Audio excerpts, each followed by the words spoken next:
I'm live. I'm live. Oh, probably should have had a wee sip of water before I went live. Hello. 0 people watching at the moment, but hello anyway. In case you're someone watching this back. I just thought I'd go live. I saw the time and it was just around midday and I thought, you know what? I'm going to go live. I can't remember when my last live chat is. I'm really bad at remembering stuff through this pandemic.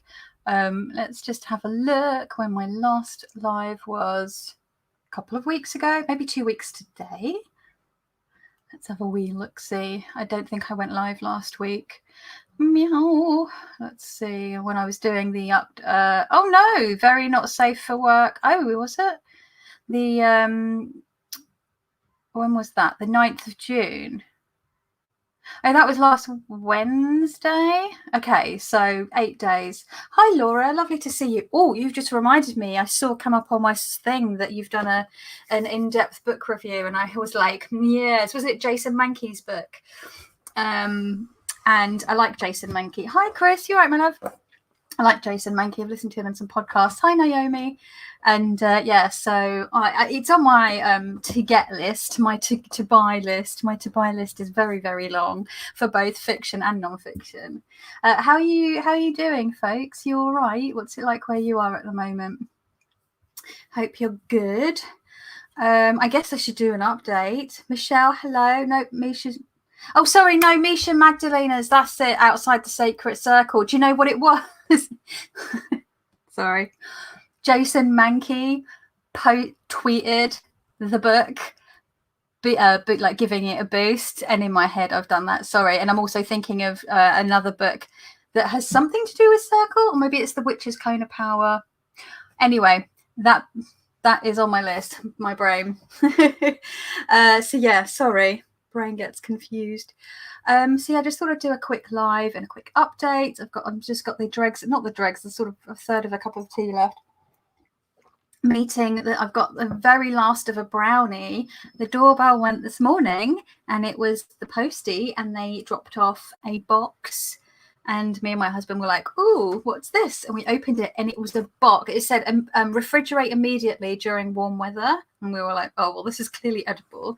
And we opened it and it was a box of vegan brownies, 2 of each. So there was 8 brownies in there, 2 regular chocolate ones, which is this one, 2 raspberry and orange, 2 hazelnut, and 2 PB ones, peanut butter ones.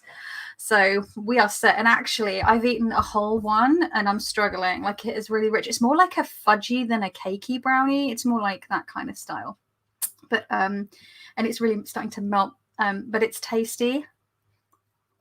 Like a fudgy, yeah, than a traditional brownie. But it's tasty. But it's taken me half an hour, 40 minutes or so, maybe, to eat this because it's really rich. It is yummy. Hi, Kay. I love when your live chats come while I'm getting ready for work. They're a great way to send me off. Oh, bless you. Yeah, vegan brownies are yummy. Because I can't really bake at the moment. I love baking. But our oven has been on the fritz. It doesn't reach its temperature properly. Like, every oven is a little tricksy, and that's why we always use an oven thermometer if you like to bake, just to make sure that you're getting the temperatures that you need. But it takes, like, it can be preheating for half an hour and it still doesn't reach like the most basic temperature. It's really annoying. But we have so many things that we need to spend, including very important exterior work that we had a bit of done last year, that we thought had fixed the leaking problem, and it hasn't. And we've got a week and a half of rain predicted, and I'm like, oh god. And it's potentially going to be a very, very big project, costing so much money. And you know, I had a little bit put aside for it as well, which I've had to spend through the pandemic because I've not been working, because it's not been safe for me. So anyway, first world adult problems. But yeah, so it's like, do we keep the money to go towards the roof and the exterior work, and the chimneys need capping and all that stuff, because we need to make sure the flat is watertight, and there's a lot of structural stuff going on. Seems to be the house is shifting. and there's cracks appearing everywhere, or do we get a new oven? It's like we can get by with the slightly wonky oven. I just can't bake. I really miss baking. Maybe not so much in this hot weather though. And then we ended up getting a new mattress at the beginning of the year because our mattress was 10 years old, and I have fibromyalgia, so I struggle with back and shoulder and neck pain. And I was just waking, like I wake up quite sore every morning anyway, but I was waking up in agony. I was unable to sleep for even I'd wake up after half an hour of sleep and not be able to get back to sleep. So in the end, we managed to get something in the New Year's sales. We got this fancy mattress and we got it for over half price off. So yeah, there was no way we would have been able, because we wanted to invest in a good mattress. There was no way we would have been we probably could have got it full price, but then it eats into the exterior work money. Home owning isn't all it's cracked up to be. I think my husband bought this before I moved in. We had only been dating about 4 or 5 months when he bought this place, and I think the person that did the survey did a really bad job, the structural survey or whatever it is that they do before you buy, because they missed so much stuff. Even when I moved in, I walked in and I was like, well, that's not safe. That's not up to code. That's dangerous. But my husband doesn't know. I grew up the daughter of a labourer. My dad's a builder, decorator, fully qualified electrician, gas safe engineer, fits kitchens, bathrooms, bricklaying, the works, plastering, all of it. And he used to take me to work a lot of the times in the summer holidays, and he showed me how to use drills and put shelves up and all that kind of stuff. So I was used to being around labourers. So I was quite got an eye for shonky building work. We had to replace our oven or stove this year. The stovetop rings kept heating, oh god, indefinitely, hotter and hotter. Holy crap, yeah, that's dangerous. And Naomi's had to get a new oven recently. It's just such boring adult stuff, isn't it? But I love cooking and I love baking, so an oven is kind of, so it's once it gets to winter again and it gets cool enough to bake, because this will be our that'll be 2 years since the oven's been really on the blink. I might crack and just see if I can just save up, or maybe get a mid-range one. Our hob seems to be okay, but the stovetop, but it's the oven. I think you just slide them out. They tend to be standardized. You slide them out and unplug them and then just slot the new one in. They seems to be pretty standard, I think, from what I remember. So it doesn't involve, any wiring or anything. You can do it yourself.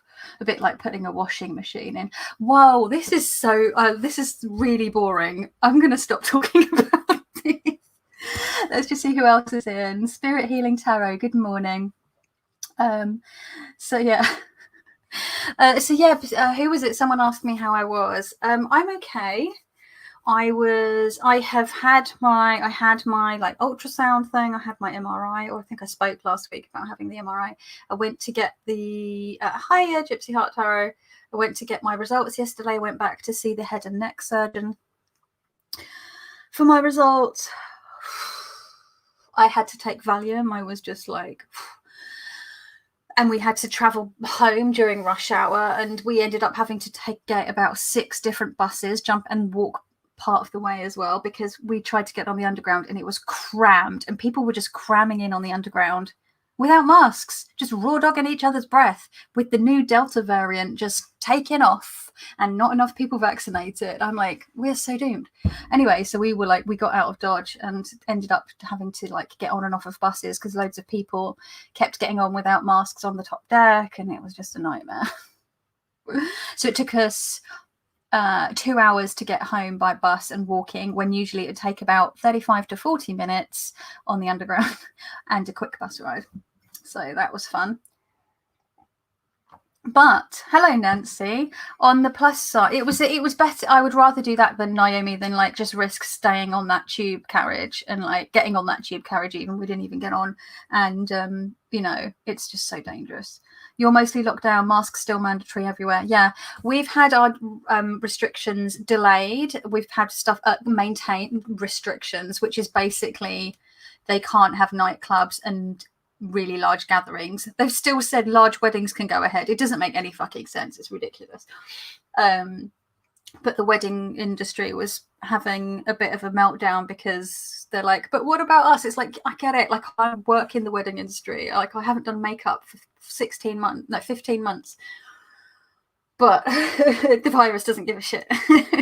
It's non-sentient. It doesn't care.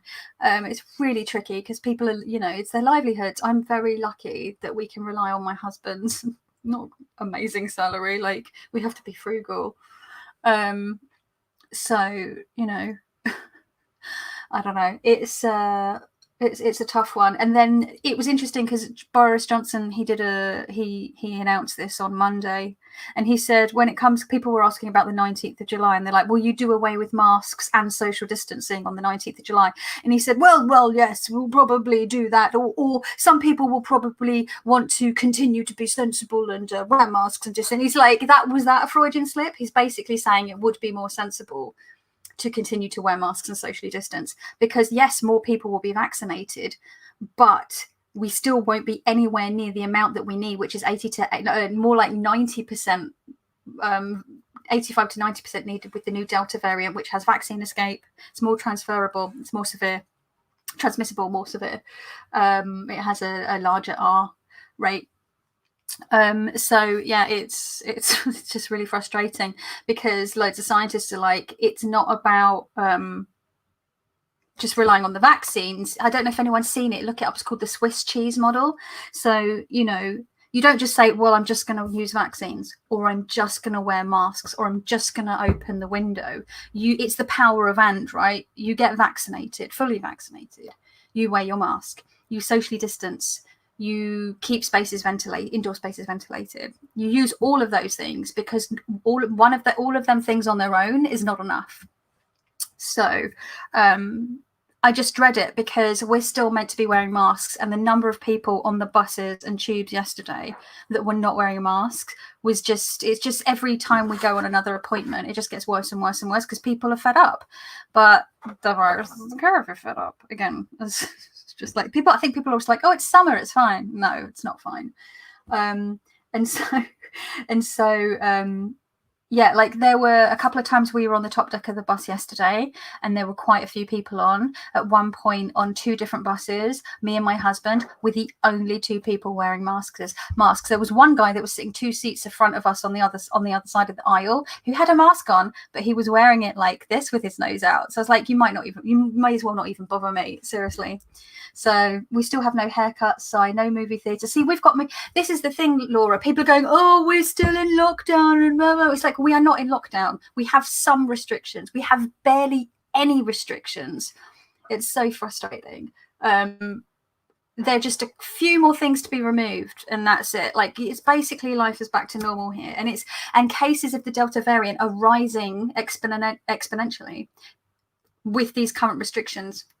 And they're just waiting till they can get to the end of the school term, and then they're hoping that because children are the biggest driver of infection at the moment, hence why they've suppressed all of that data from the Public Health England report.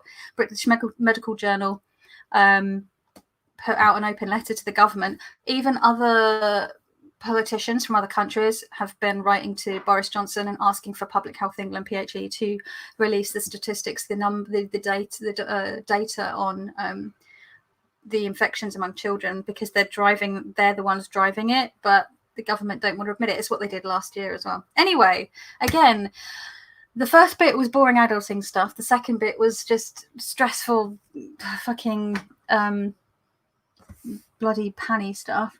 People here in Western North Carolina are no longer wearing masks. Yeah, you still have to wear it. You should still wear a mask even if you're vaccinated. Plus, no one knows who's vaccinated or not. Some people are more vulnerable than others. Some people can't have the vaccine, so they will wear a mask. Yeah, I'm sorry, Laura. That is scary. I'm too scared to go and do hair and makeup. Absolutely. That's why I haven't worked in hair and makeup for 16 months.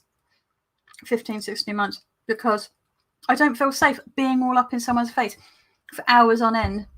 Whether it's on a photo shoot or a number of people I'm working on for a wedding, like, it's just not, I just don't feel safe. If the scientists are saying it's not safe, they're the ones I'm listening to, not the government. So yeah. But yeah. So I got the all clear from the head and neck specialist, was what I've been trying to say, which is a massive relief. So that's one thing off the list of things that I've been dealing with. That was probably a biggie, because obviously lymphoma is not the one, right, to be having to deal with. Like, that's scary. And unfortunately, I have a friend who's been, an acquaintance really, who's been diagnosed with a very rare type of blood cancer. She put a thing out on her Instagram on Friday. It's uncurable, but it's treatable, but it's sort of gone into her bones, which is, that was sort of like, that's a bittersweet sort of news. And another person that I have worked with a bit, a model, she's only 23. She's got lymphoma. I think she's just finished her treatment for it. So people always say it's rare, but like the fact that I know several people that have had it or do have it is yeah, surprising. Unless I just know an inordinate amount of people, but I doubt it. Oh my god, this brownie. Thank you, Nancy. We're still, I've just read that. Limited number in stores. Yeah. It's just, why would you not just wear that extra piece of cloth?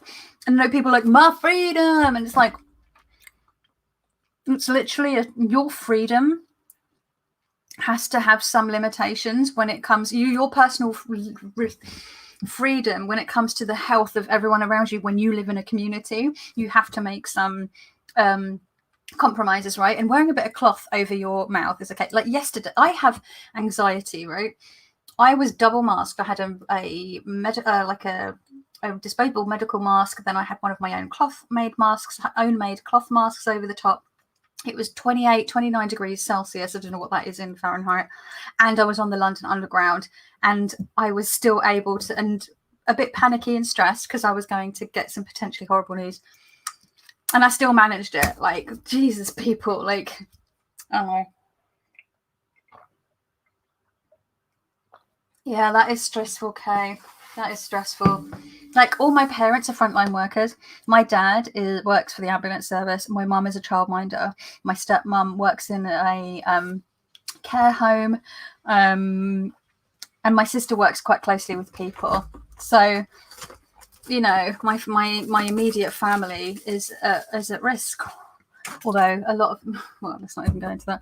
But anyway, so yeah, so one thing, good news. I'm still waiting on referrals for a whole bunch of stuff, but I have been told that because of COVID backlog, that there's no, you know, I know there's some other stuff I need to get checked out with regards to the physiotherapy department due to my hip pain and lower back pain and stuff, because that's been ongoing for months and months and months and months now. And I just, some days are worse than others. It's not too bad today, but I'm like, I kept pushing that can down the road because I had all these other things to do with. So now I think I'm going to refer myself, which I should have probably done it months ago, because they would have probably been contacting me now.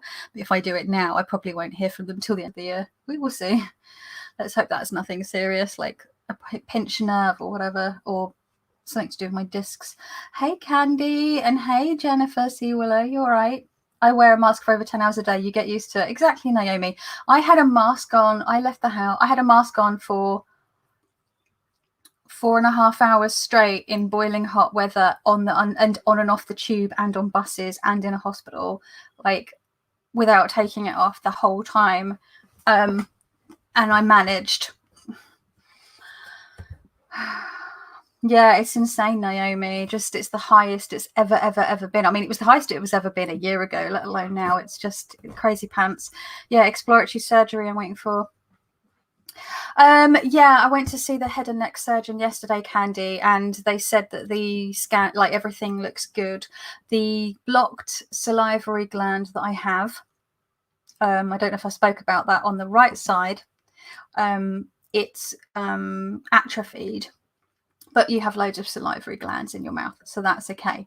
And actually, because I'd had it's part of Eastman's Dental Hospital, head and neck specialists at the UCLH, University College London Hospital, in the near Warren Street.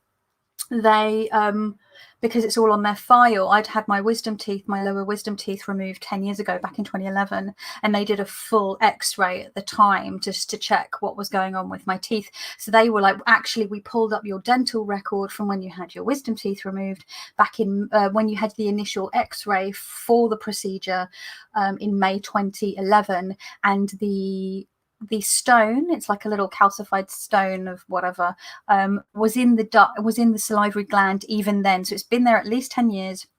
The gland looked pretty much as it does now. The stone was the same size and in the same position. So it's been like that for 10 years. He said it's obviously not caused any problems. And he said it's actually quite common.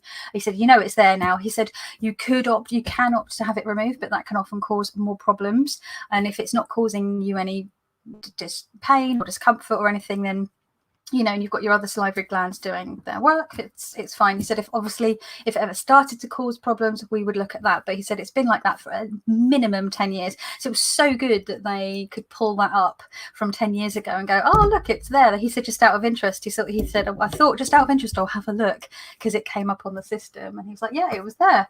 So I thought that was really interesting. I got to see the x-ray of that was so cool. And when I had my ultrasound, I got to the sonographer was showing me like my jaw and my neck and showing me stuff. It was really cool. I loved that stuff.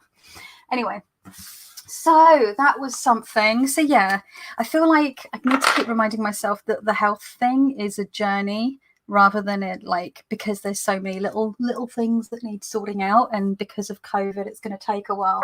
I just have to take each one as it comes, and then have a bit of a rest, and then fortify myself to go back in and advocate for myself to try, because there's a couple of things I want to see if I can push forward a little bit, because some of my symptoms are worsening. So also I treated myself. I took some of my Christmas and birthday money, because I still haven't bought a camera, but now I've got good news about this. I feel like I can finally get a camera for my poor neglected art channel, and I guess for this channel as well, because I'll be able to take much better videos, hopefully, with the top down footage and just in general.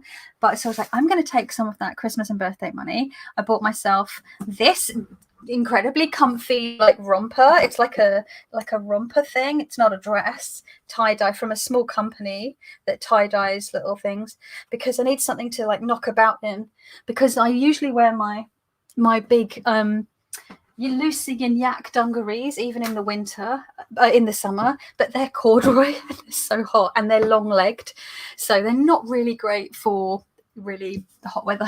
So I got this instead, and it's so much better. Scorpio Moon Tarot, hello. So yeah, Scorpio Moon Tarot. It's so comfy. It's tie-dyed. I don't usually do tie-dye, but it's dark. I was like, they had loads of really bright colors. I'm like, what's the most goth one I can find? And this one, it's called, the color way is called Nebula. It's a little UK company called To Die For, Die spelt D-Y-E, and it's just a little home company, home business, just like mine, I guess. And someone they do loads of things. They do bags and clothes and socks and all sorts of stuff. I think they sell little tie-dyed masks, I think, or they have done in the past. Anyway, so I treated myself. I bought some fiction. I miss reading stories. I bought some fiction. So the first thing I bought was this, because I keep saying I wanted to read some more Butler, Octavia E. Butler. Very excited about this one. So because Octavia Butler's Kindred was my favorite book of the Literary Witches Project last year, hands down. I just fell in love with Octavia Butler, just learning about her, reading about her, reading quotes from her, watching her in documentaries and interviews, just still surprisingly a mysterious woman. But I just fell in love with her and the way she wrote, so I'm super excited about this.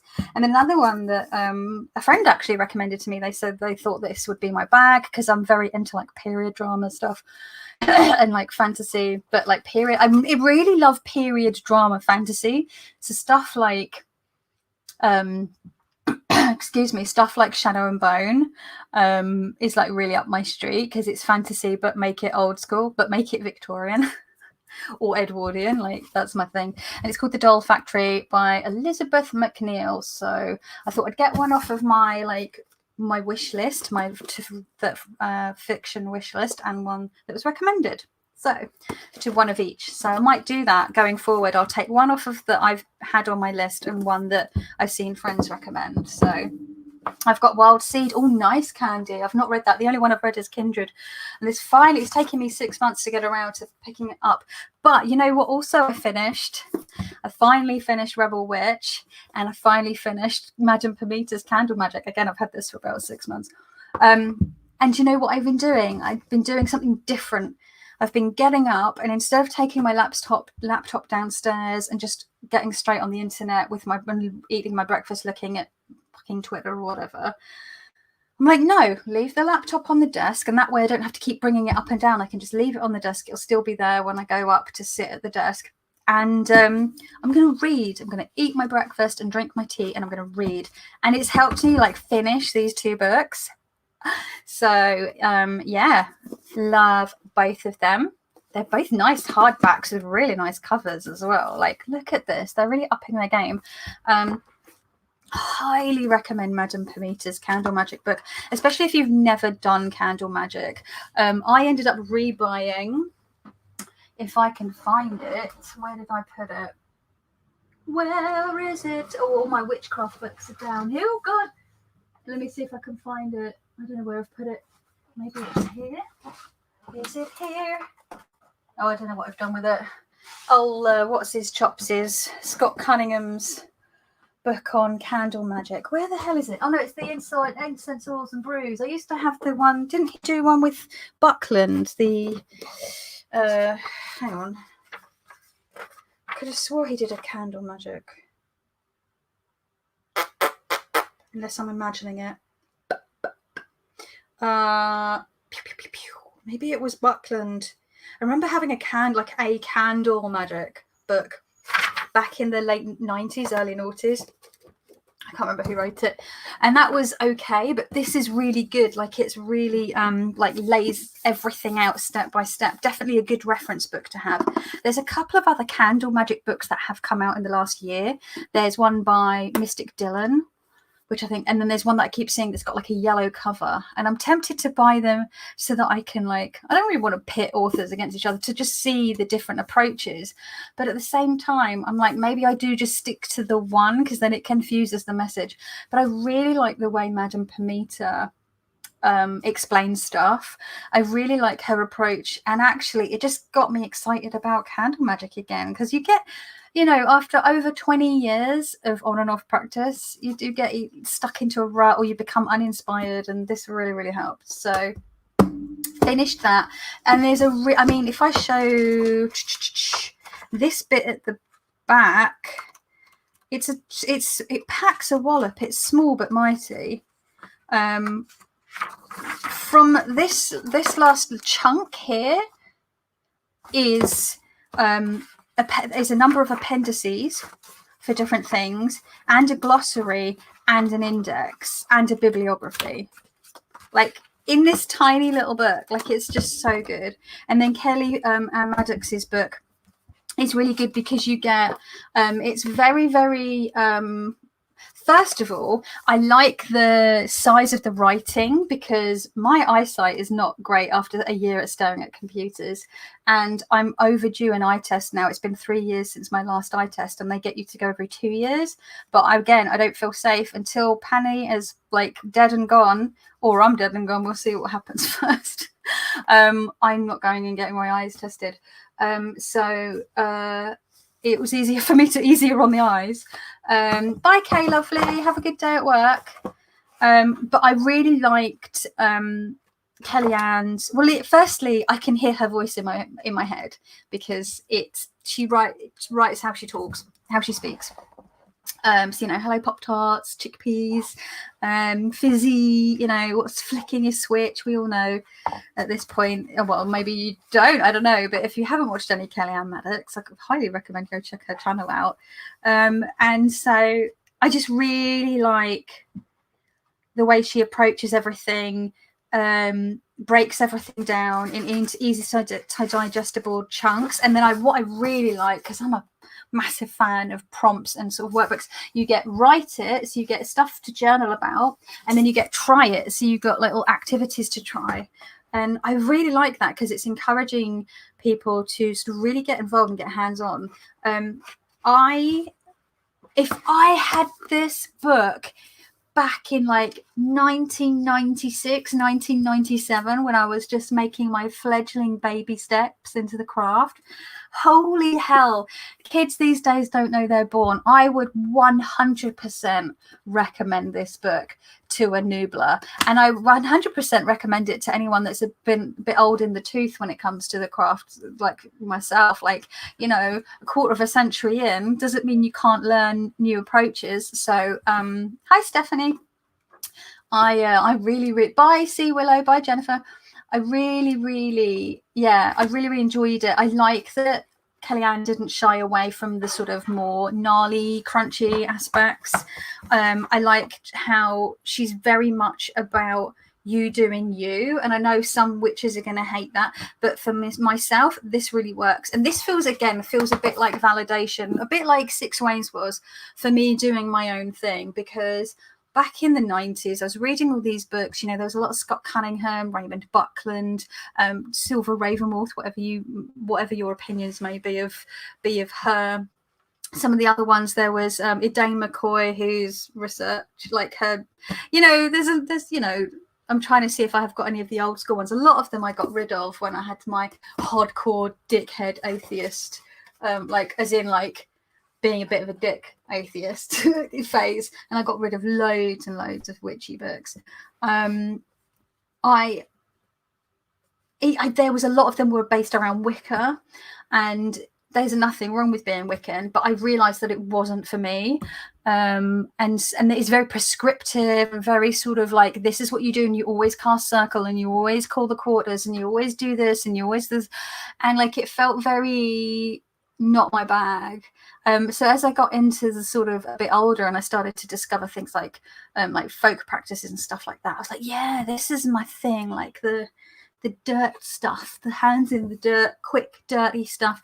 It's funny, actually, because I remember there was a book that Silver Ravenwolf had, and I don't know if it was called Powwow, but Powwow is in like, is it Appalachian or is it, I can't remember which area, is it the Ozarks? I can't remember. But there's a type of powwow, not powwow as in Native American powwow, but powwow is in the magic style. Was it that? And she had these really good like little folky bits in there, and there's this one charm or like little spell that was in it that I've always remembered, and it's because I'm so clumsy, I burn myself all the time. And so the thing that you did when you burnt yourself was obviously you run your burn under cold running water, and then you say, the weed and the dragon crossed the river Jordan, the weed sank and the dragon drank, and then you blow on the burn 3 times, and then you repeat that 3 times. But because I have OCD problems and I have things with 3 anyway, I have to do 3 by 3, because then that's 9, and that's like the most powerful. So I do it 9 times. So the weed and the dragon crossed the river Jordan, the weed sank and the dragon drank. But it's stuck in my head for over 20 years. Like, how bonkers is that? And I still in my head use it today, because I would burn myself all the time using my hot tongs, getting stuff out of the oven, all sorts. So, but do any of you have like a Doreen Valiente? Yes, Doreen Valiente is a classic. I also had like all those like A Witch Alone, and what's the other one? There's like the one by Ray Beth, and then there's oh god, there was another one. Yeah, Doreen Valiente, obviously, like Starhawk and the Spiral Dance, all those. Laurie, no, not Laurie Campbell. I'm thinking of, what's her name? Oh god, what's her name? I can't remember. And then there was like the Farah's, the Witch's Bible, which I do still have. Yeah.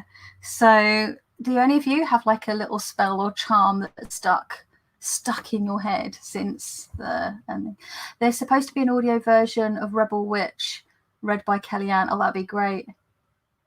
Let's see. For spirituality related books lately, I've been reading on druidry. Also have a history of geomancy. I'm reading slowly. Oh, cool.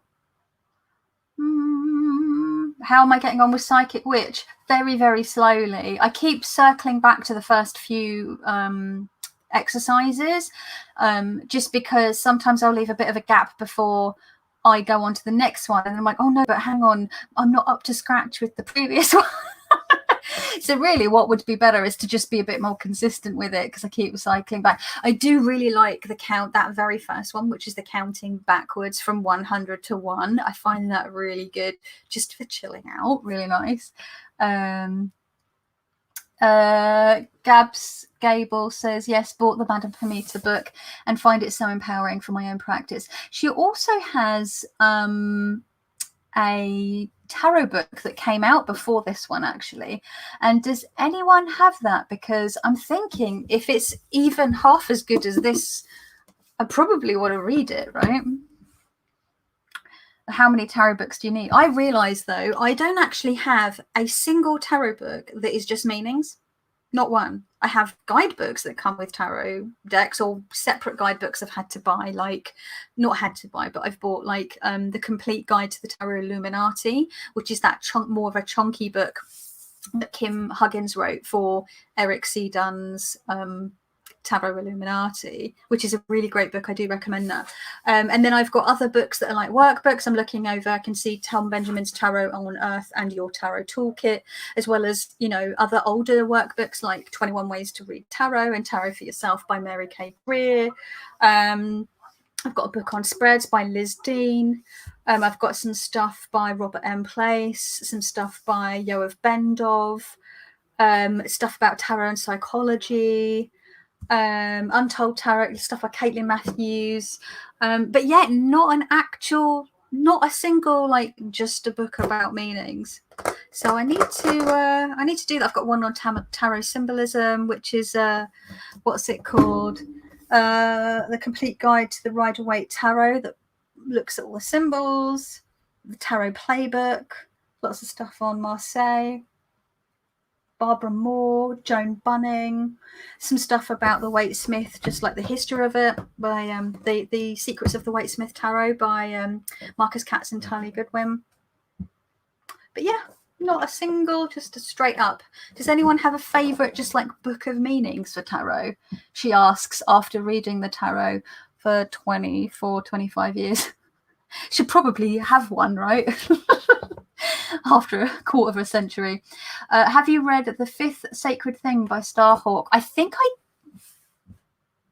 don't know if I've read that one. I've read The Spiral Dance, but that was a really long time ago. Hang on, let me see if I recognize it, because I've read a lot back in the day, with the old,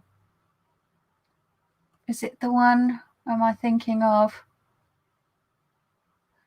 Oh, do you know what? I think it was one of those books that I wanted to get around to reading but didn't.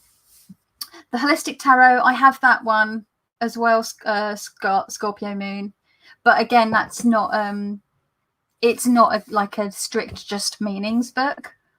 In other words, I know I'm completely new to understanding witchcraft, says Stephanie. In other words, I know absolutely nothing. Honey, you know, that's where we all start. We all start knowing absolutely nothing. And you know what? There's always more to learn and things to explore. Like I said, and I have my witchcraft journey hasn't been a straight line or a straight upward trajectory. There's been times where my practice has been very sort of minimal. There have been times where it's been really full on. There's been times where I've eschewed it completely and just gone, I don't do any of that. It's all nonsense, you know. So, sorry, I just looked down. I've seen there's like it's glue. Sorry, I wondered what that stain was on my desk, but it's my poor desk. I need to get a desk protector. It's got like watercolor paints and I can't, it's stained it. I need to get a desk. Just buy the desk protector, for God's sake, Kelly. Because yeah, it's already getting wrecked. Sorry, I'm getting distracting myself. My next tarot workbook is the New Ancestral Tarot by Nancy Hendrickson. Oh yeah, I've seen that one. That came up on my like recommended list. You know, when you get recommendations on websites. Regina Tarot, hello. Bye, Scorpio Moon Tarot. Have an awesome day. I read The Fifth Sacred Thing just last year. The anniversary edition is great. You get her end notes on how her thinking has changed. Oh, that's interesting. That's good to know. I'll keep an eye out for the anniversary edition then, Laura. That's good to know. Mod Podge collage, that puppy. Huh? Mod Podge collage. Huh? I'm confused. I thought you were talking about Dr. Nomi, but she's gone downstairs. She's left me in favour of her daddy, who is her favourite. The Little Book of Tarot is £2 in the works. That's just meanings. The Little Book of Tarot. But then I'd have to like go in the works, Naomi, and I'd have to go into a shop, which I haven't done for a long time. I don't think I have a book that is strictly meanings either, says Laura. So Stephanie, is the witchcraft thing, is that something that you're interested in? Are you actively taking steps? Have you found sort of an area that you're, you know, particularly drawn to? For me, it's obviously very clearly tarot. Herbalism for me is very witchy. I've always been into herbalism ever since I was a kid. I think I bought my first book on, I got a book on herbalism and a book on naturopathy when I was about 12 or 13. Like really, really into it, and like essential oils and stuff. So I just keep looking around because I keep seeing, I've got books, stacks of books everywhere, and I'm trying to see if I can pull any books off to help anyone. But if there's anything, any question, obviously my understanding and knowledge is not exhaustive. You know, I have like a very sort of niche thing. I should be asleep. It's 4:43 a.m. here in LA, says Phoenix Rising. Bloody hell. Go back to bed, that's too early. What are you doing? That's my answer for every surface that gets messed up over here. Yeah, just cover it. But meanings, the only one I have is Tarot Powers Characteristics Matches by Antonio Russo. Just meanings, but all Kabbalah, astrology. Okay, yeah. See, for me, I don't do Kabbalah, I don't do astrology. It's not really my bag, so I probably want something a bit more down to. I'm saying that. What the fuck is tarot? Is a bit kind of just a meanings, isn't it? Maybe because that's quite a wee. I don't know. I really love this book. There's a bunch of stuff I disagree with it. I agree more than disagree with a lot of Bakara Wintner's sort of interpretations, and obviously I've like highlighted a lot of it. But I really dislike the way that she sort of views the court cards. And I think it's interesting because so many people really love the way that she sees the court cards, including Simon at the Hermit's Cave. He said reading this really helped solidify his understanding and clarify his understanding around the court. But for me, she just made it all about a family and about people, like very much focusing them as a type of archetype of person, and almost everyone felt really negative and like gnarly, and it just annoyed me. But the rest of the book, you know, obviously you're never going to like 100% agree with every single like I also got How to Deal the Tarot for Everyone Every Day, which feels very tween teeny, and it's not really. It's not. You could also get this in a set, which is the Circo Tarot, which they like changed a bunch of cards. The thing that annoyed me about the mass market version of the Circo Tarot, which is by, what's her name, Marissa de la Pena, is that there were a couple of cards I'm like, okay, I can see why you would change that. But there were a bunch of cards that they changed where they've taken out nudity. And this book in that deck is going to be read predominantly by probably teenagers. Teenagers have boobs and bush.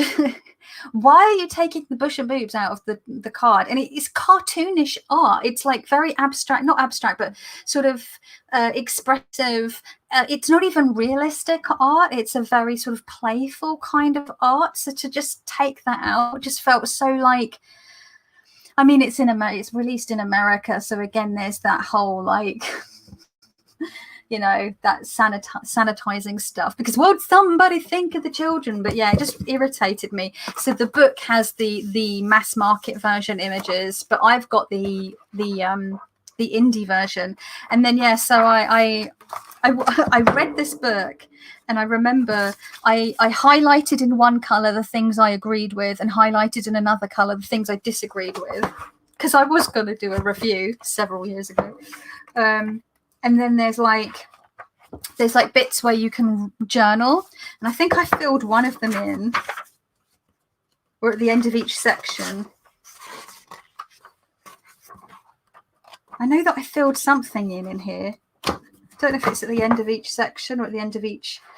Oh, at the end of each. Yeah, so at the end of the courts, at the end of the majors. Yeah, so I think I filled one thing in. I was trying to write on the train, and and I sort of was like, why did I write in here?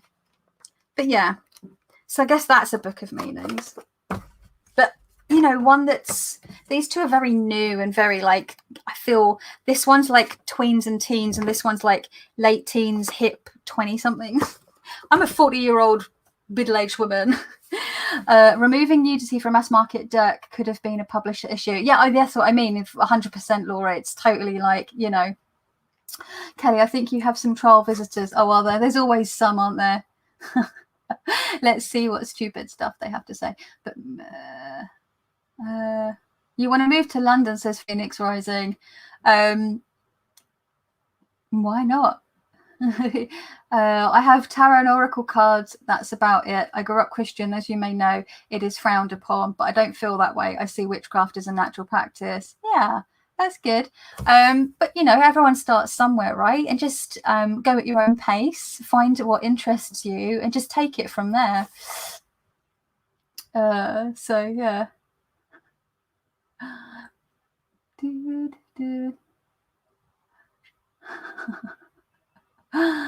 Oh dear, there we go. Someone telling me to get back to work. Bitch, I'm self-employed. I make my working hours. You get back to work. What are you doing here, you loser? Being a troll. Bye, Jennifer. You take care.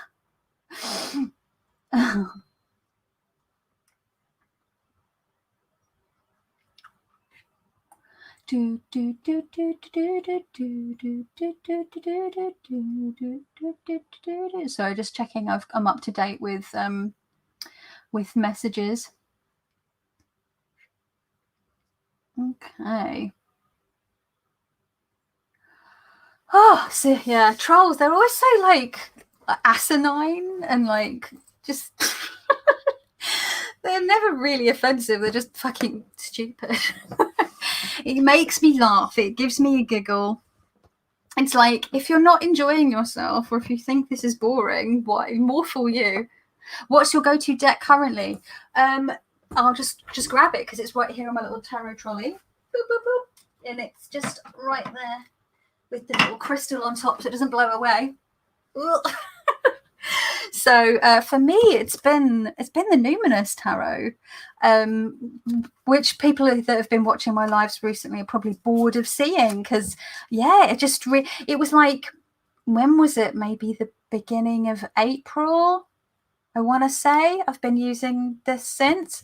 I don't know. I felt like I was using a lot of decks that had quite a sort of a muted dark tone to it. So I was using the Tarot del Toro, which is very muted and sort of sepia tones and stuff like that, dark colors. I was using, what was the other one I was using? I used the Tarot Classic for all my Marseille study. I used the Smith-Waite Centennial for all my Smith-Waite study. I've got the Thoth Deluxe for my Thoth study. So they're like my three classics that I use for studying. But yeah, what was the other? There was another deck that I was using towards the end of last year, beginning this year. Oh my God, my memory. Someone else might remember. But yeah, and then all of a sudden I just needed color, and I was just drawn to this, the Numinous, which I love.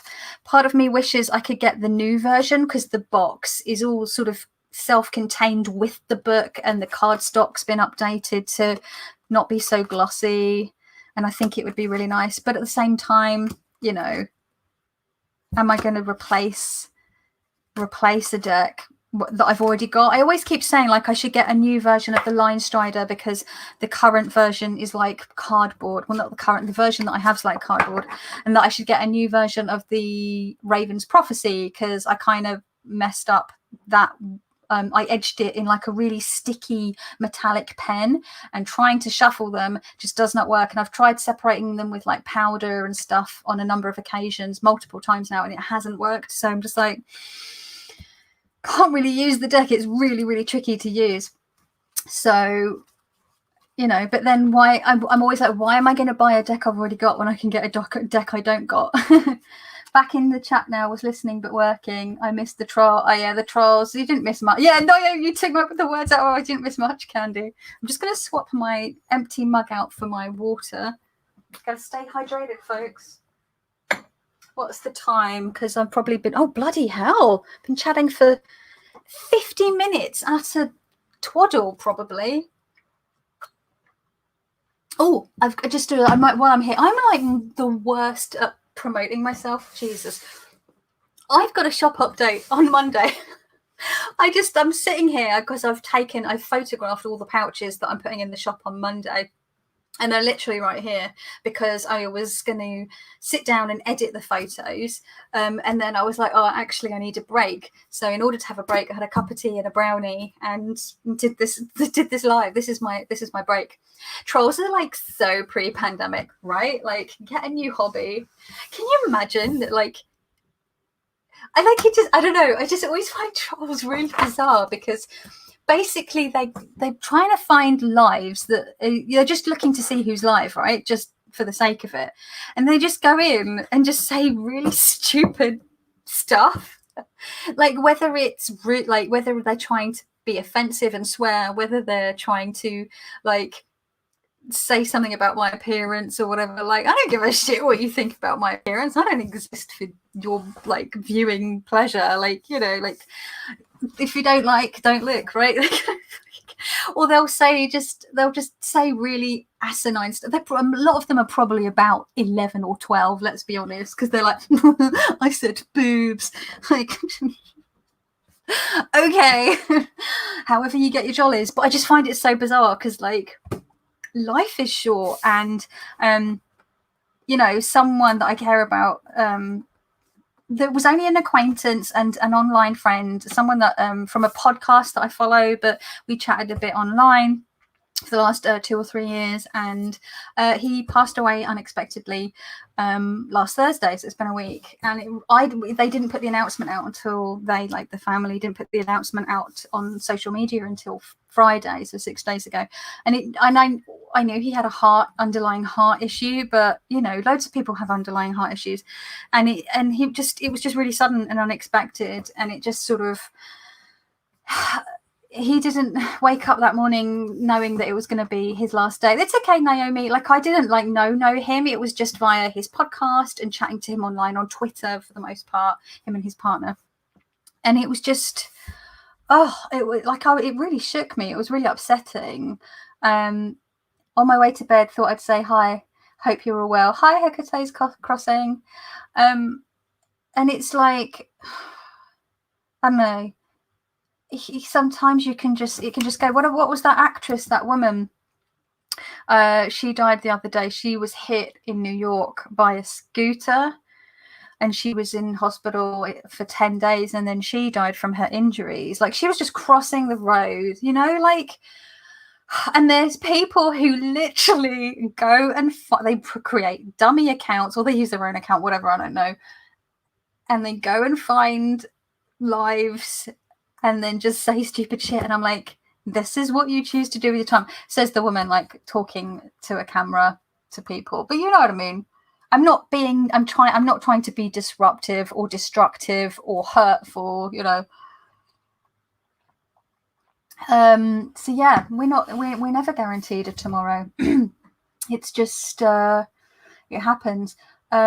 Phoenix Rising, how hot is it out there? It's currently not too bad. It's about 24-25 degrees Celsius today, but I mean, last summer we were getting up into 37 to 38 degrees Celsius. We're getting a lot more heat waves, and London is its own microclimate. So let me just check Celsius to Fahrenheit. Let's just see. So 38, we had 30, so 100.4 is 38 degrees Fahrenheit. So we were getting some of those temperatures, but that's usually sort of more July, August. A waste of life, isn't it, when time is so precious? Exactly, Candy. And I find it also extra not frustrating, but I also find it extra bizarre because I live with chronic illnesses. There are things that I'm unable to do, or I can do certain things, but I do them more slowly. It takes me more time to get to a certain point because I have to I can't just go and do stuff whenever I want, you know. And I feel like hamstrung by my illnesses. And I've grieved for that life back in my early 30s. I grieved for that life that I had planned and wanted to build for, that I can no longer really have realistically.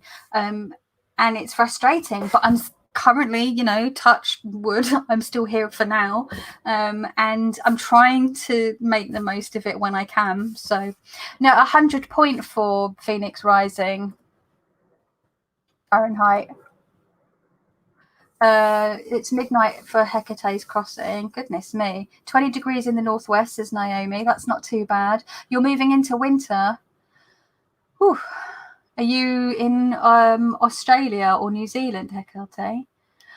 You are building connection, Kaylee, man. That's beautiful. Oh, thank you. It was 90-ish in LA for the past 2 days. Yeah, LA's generally for.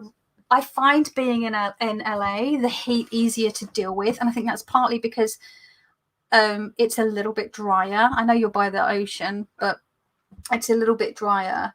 But also, you're more geared for it. You have AC everywhere, whereas the UK, our buildings are made to retain heat because of our cold winters. I mean, this building that I'm in is like 130 years old. It's Victorian, and so it was built for the cold Victorian winters. And obviously with climate change and everything getting warmer, and with London getting more and more built up, it just becomes it's very humid. I've never really found that. Maybe it's because I can just go into an air-conditioned shop and escape from it, whereas in London it's very humid in London as well.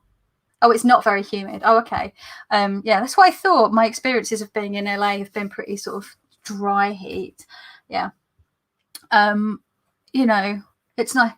It's just, yeah, you go into a shop here in the middle of summer and you're just like, oh god. Oh, you're in New Zealand, Hecate. Lovely. Oh, I'm so jealous of the way that your country has dealt, well, your politicians have dealt with the pandemic. I've got friends in New Zealand, and it's just been amazing seeing them just live their lives and work and just do their thing and have holidays and birthday parties and go to gigs. I'm like, wow. Wow, it's amazing. So it's coming up for an hour. Oh, that was it. I was like, what else I was going to say? I was just talking about my shop, wasn't I? I got some new charms. I'm so excited I showed the shell charms, didn't I? I got some like celestial charms. Oh my god, Diane, when did you come in? I didn't spot you. You're right, lovely. Blue Crescent Tarot. But like, oh my god, we've got like little moons with like enameled bits. Moon and star, and like different colors. Ooh, like little purple and gold. There's the same one, but in like a jade green. There's loads of them. There's a lot more. Like a lot of them were smaller than I'd hoped, so they'll probably be cuter on like pouches for like trimmed decks. Trimmed decks. That looks more like the symbol for something else. Where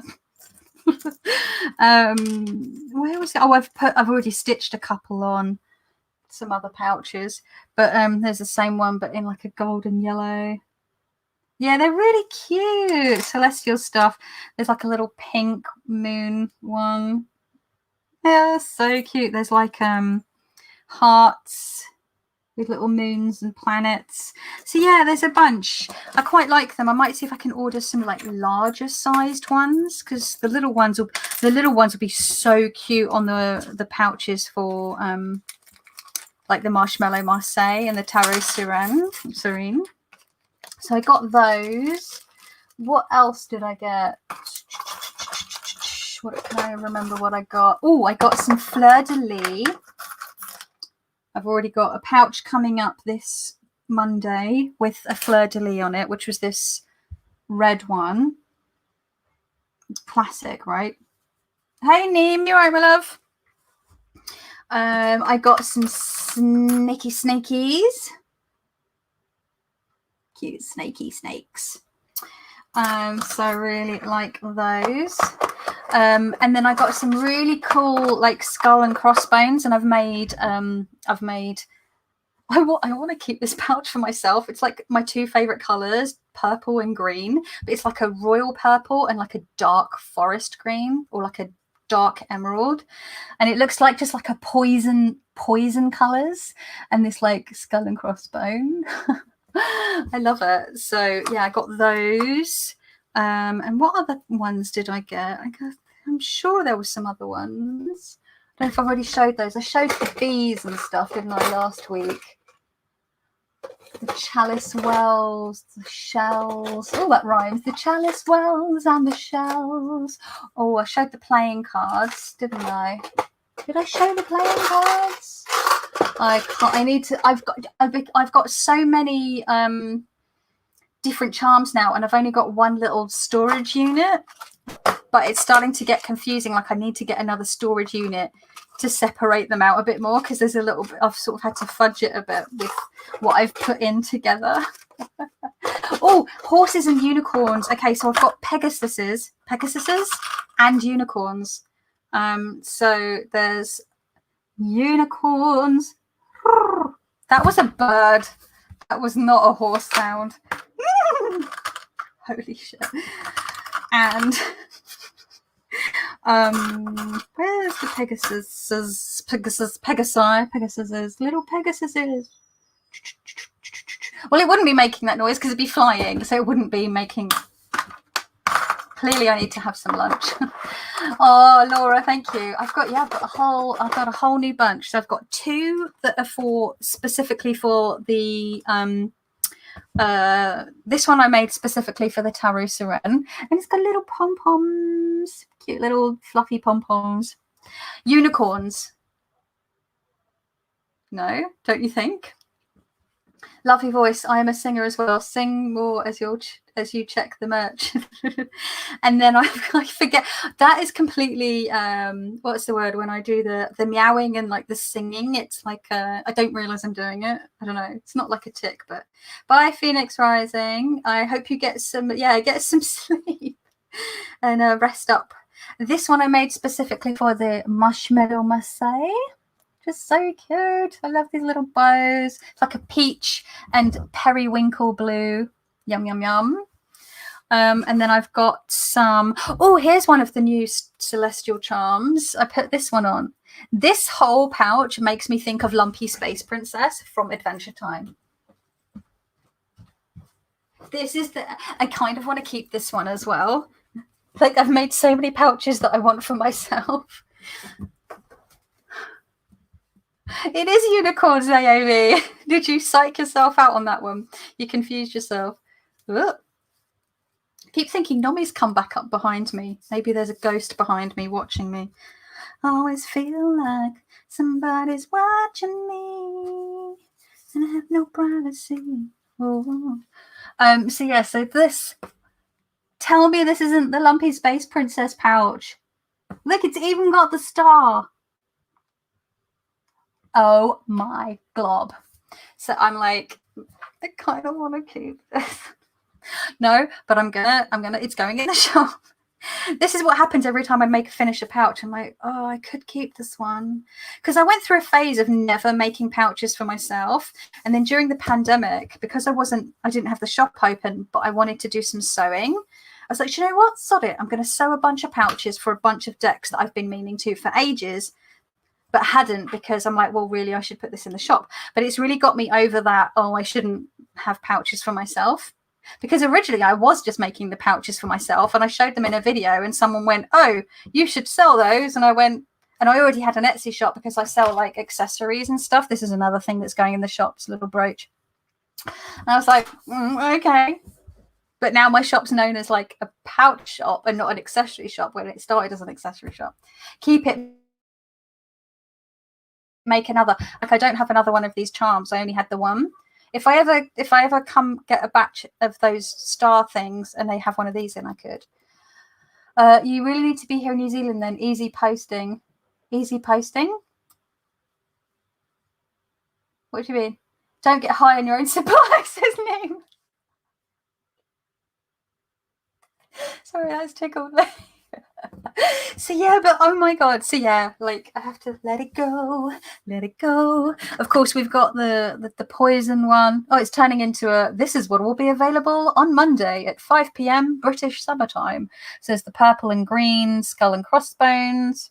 So I've got 12 pouches going up. So the 2 little ones, and then 2 like more sort of regular stuff.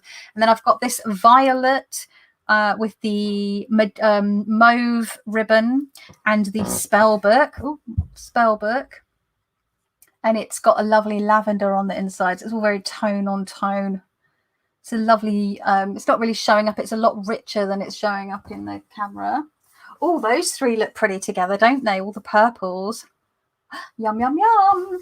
And then I've got a chocolate brown with peach, and it's got a lovely little deer.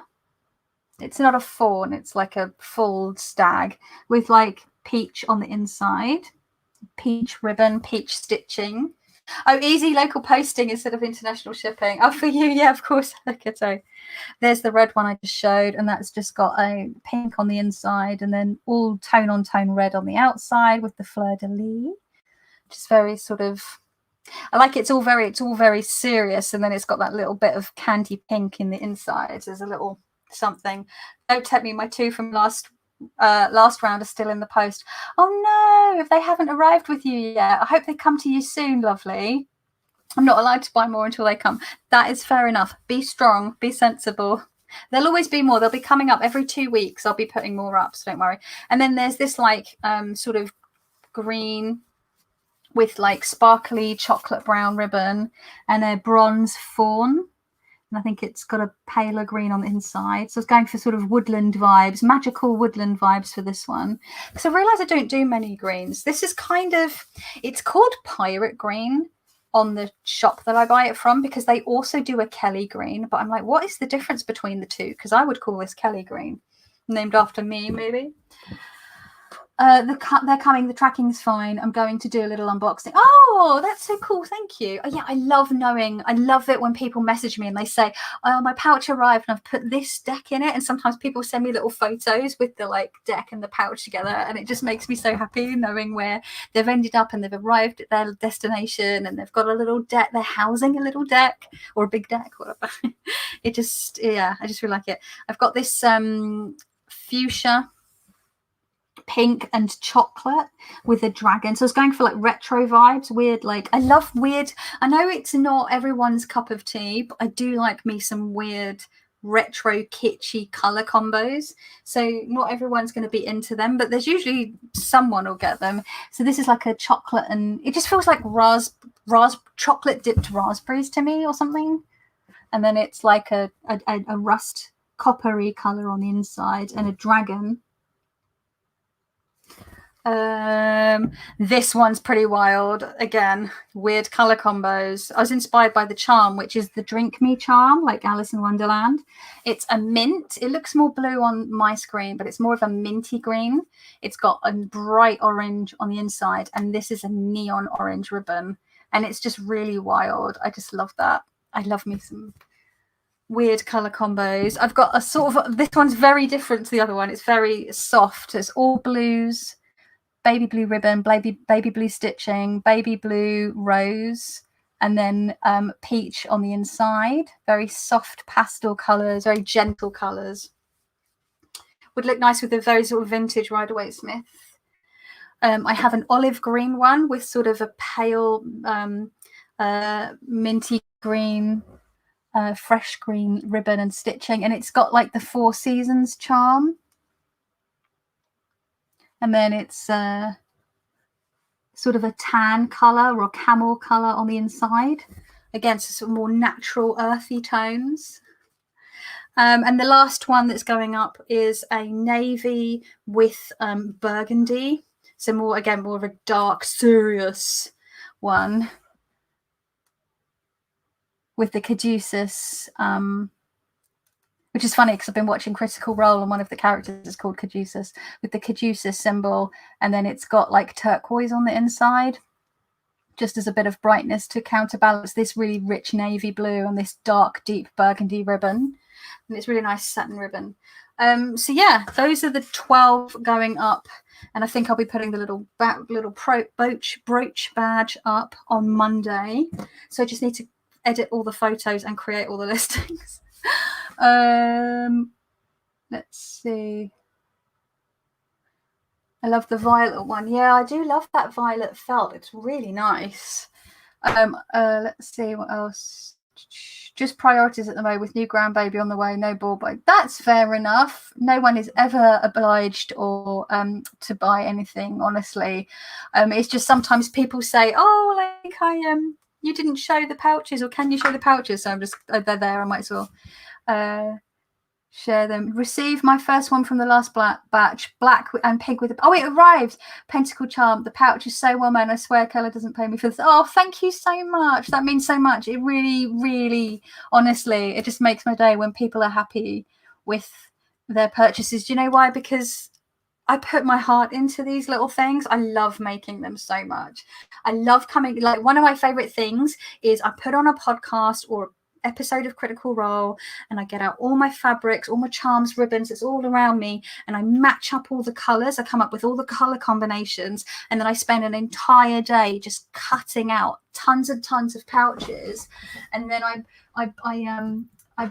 prep them in there. I've showed last week, I prep them in their little bundles ready to be sewn, and then I will just merrily, you know, over the next few days just sit and like listen to podcasts and just sew and sew and sew, and I just love it. It's just, I don't know, and I'm so grateful that people like them and that they buy them and that they appreciate them. And I know some people said they still haven't been able to get one, or I get people that will message me at like 8 p.m. on a Monday and go, oh, I thought your shop went live, but there's nothing in your shop. And I have to be very I just have to say, unfortunately, they sell out anywhere between in 5 minutes and an hour. I mean, last time there was still some in there after a couple of hours, so some of them didn't go straight away. So that's, I think, the sort of the hype about them has like eased off a little bit now. People know that I'm updating every couple of weeks. People know that, oh well, there'll be something coming eventually. But a lot of people that have nabbed the pouches a lot of the time have said that they're there at 5 to 5 and they're refreshing the window, the window, the tab, refreshing the tab, the page, and then like buying what they want. I will say though, some people will buy each pouch and check out separately for them. What happens when you do that is Etsy will add the shipping on each order because it counts them as separate orders. So if you put the stuff in the basket, buy it all in one go, and it will only add the shipping once. I will also say, because I reimburse people whenever they've done that, I will message them. So a couple of people in here might know because they may have done it themselves. It's obviously it's an accident, or people panic because they're like, well, if I at least get one and then I can maybe go back and get another one. So I do get it. But what happens is I'll reimburse you for the excess shipping because I don't want you to pay, because it'll be going in the same parcel, right? I don't want you to be paying more than you should be because shipping's already pretty pricey thanks to bloody Brexit and everything. I can't control the shipping prices, unfortunately. But if you are overseas, if you are outside of the UK, I get charged a fee by PayPal for refund for sending money. So I have to. So every time you buy them separately and you're outside of the UK and I refund you, it costs me money to do that. And then when a whole bunch of people do that each time, I'm then like several quid out each time. And I know it might seem like several quid isn't much, but then that adds up over a year. So if you can help it, very kindly ask you to maybe try and buy them all in one go. It just makes my life a bit easier as well. I did miss out once, but yes, the international shipping is so high now. I try to get 2 in one order if I can. It just makes more sense. Yeah, I wish I could. Yeah, it just really sucks. And I know it's a barrier for people. It really, it's a barrier for me for buying overseas. It's very, very frustrating.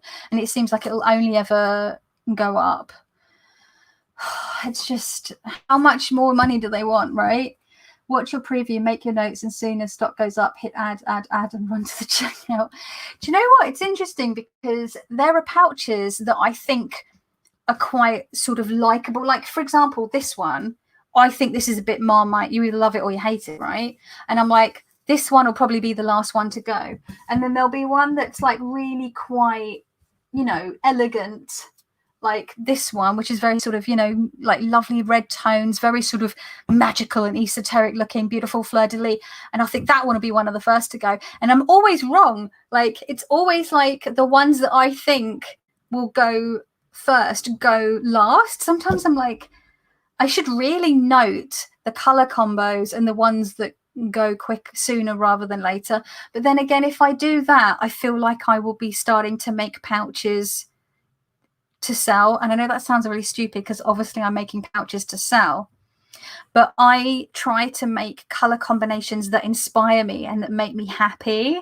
And I sometimes describe, even in the description of the pouch description, in the item description on Etsy, sometimes I talk about like flavors with the colors. And it's because I've spoken about this before. I have synesthesia, and a lot of colors have flavors for me.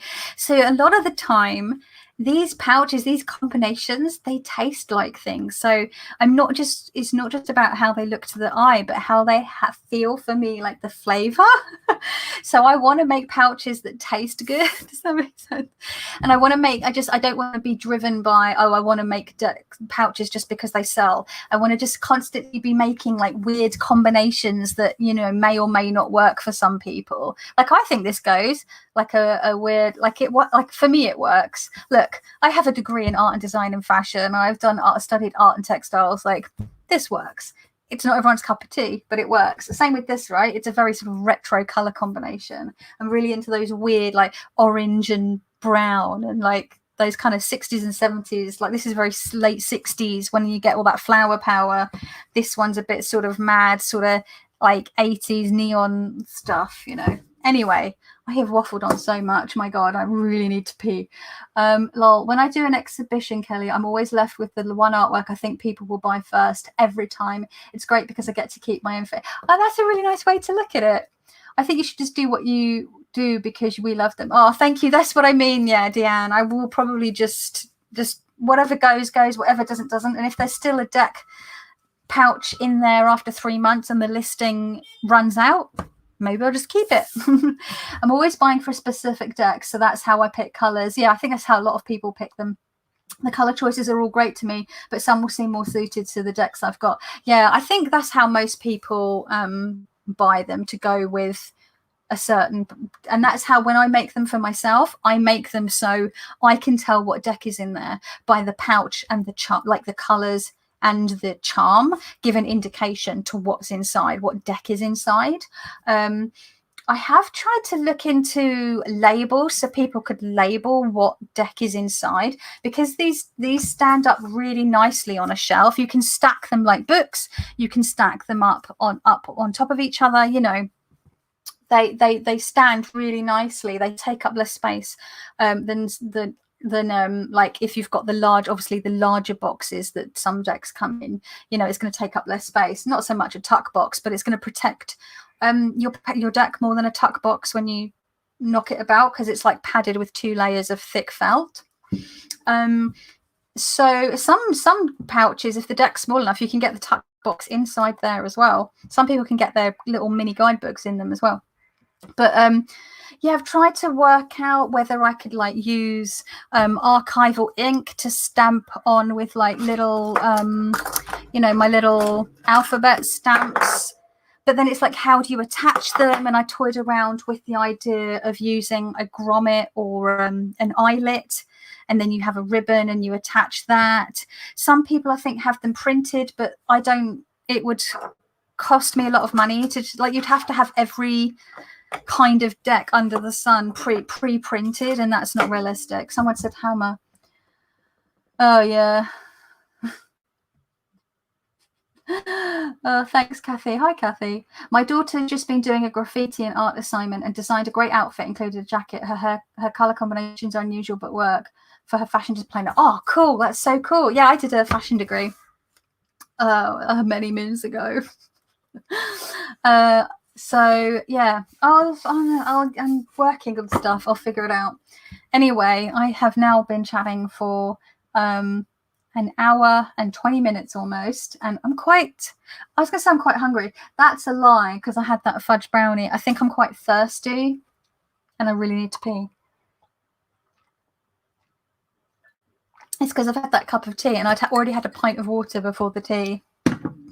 So perfect description for your work, the mouth sensation. I'm a fine artist as well. I totally get the description. Oh, thank you. I wouldn't call myself a fine artist. You're saying you're a fine artist. That's really cool. I'm more of a slapdash kind of artist. It's been great catching up with you all, says Naomi. Likewise. Wow, 2:20. You go get some sleep. You take care. Lovely to have you in, and get some sleep. Thank you, Kathy. Let's just check if I've just don't want to miss. I think you don't give credit to yourself that we love the creative choices you make. It's not basic. I know you're not basic. Thank you, Neem. I think it all depends on the person, the time, the deck they're trying to home. Yeah, Deanne, for sure. I love my sparkly one that I won from you. You should make more of those. Oh, what the sparkly felt. Yeah, it's because it just comes in small batches, and now I've started buying big lengths of stuff, and also I'm now using a recycled felt. It's not a craft felt, it's a recycled felt.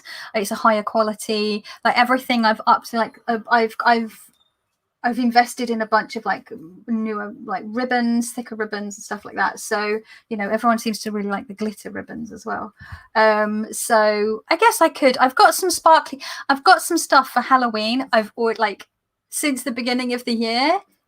I already knew that I'm going to be doing a Halloween collection. So I'm going to try and get it up. I know it's months away, but Halloween for me is like Christmas. I can't wait for it, right? So I will be having a Halloween collection that I aim to release on the 1st of October, depending on when the first, actually, what day does it fall on? Because if it doesn't fall on a Monday, that ain't going to work quite right. Let's just have a wee look-see. Let's see when the 1st of October is. I'm just pulling up my Google Calendar. June, July, August. Can you believe we're halfway through blinking? Okay, so the 1st is Friday. Maybe I'll do a one-off Friday shop update, because in honor of Halloween. But I'm going to spit it out, Kelly. I'm going to do a Halloween collection.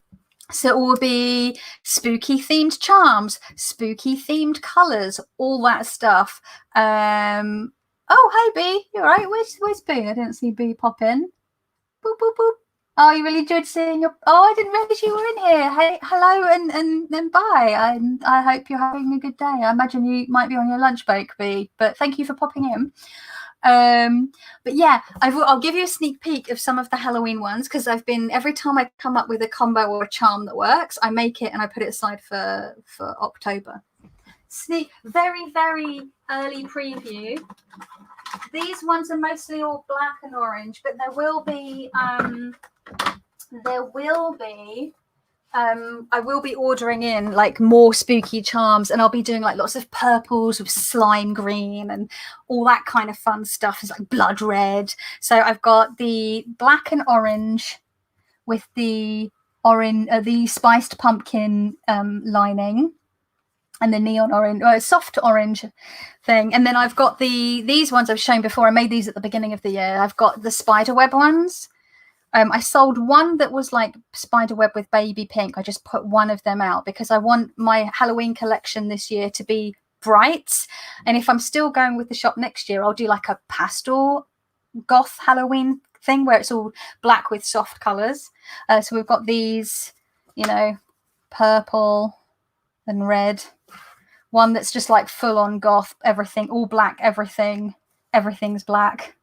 And then spider web with a moon charm, and lime green, gray, sorry. So yeah, so I'm just slowly making, whenever they pop up, I make Halloweeny ones, and I'll probably have some Halloween brooches and earrings. Obviously, I make the where are they? You know, I do stuff like this that's in my shop. These are still available in my shop, like, you know, the coffin earrings and stuff like that. So there'll be lots of like spooky stuff to go up on the 1st of October. I think it will have to be, won't it? So keep your peepers peeled for that week. July, August, September. 3.5 months to go until Halloween-mas. I can't wait. I love Halloween. Anyway, bloody hell, I'm going to pee myself. Okay, I'm going to have to go. Yeah, Antique Anatomy. Yes. I've got my Antique Anatomy. Where is it? It's in here. It's a bit hairy because Dr. Nomi decided to lay on it because I'd left it on the bed.